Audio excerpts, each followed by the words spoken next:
أحيانا لا تحتاج إلى الشخص الذي يعطيك المظلة، وإنما تحتاج الشخص الذي يبتل معك، فمساحة الشعور تفوق مساحة العطاء.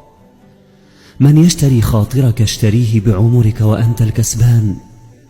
هي أشياء تعطى ولا تطلب: عفوية الحديث، اهتمام الأحبة، التواصل، وفاء الأصدقاء. كن من الذين يجمعون الشمل، ولا تكن من الذين يفرقون الناس أشتاتا. لا يلزم أن تكون الأروع، ولكن إذا جاءك المهموم اسمع، وإذا جاءك المعتذر اصفح، وإذا ناداك صاحبك لحاجة انفع.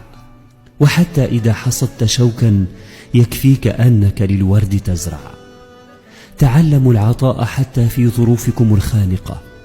تعلموا كيف تهدون النور لمن حولكم وإن كانت خفاياكم متعبة، فثواب العطاء يخبئ لكم فرجا من حيث لا تحتسبون.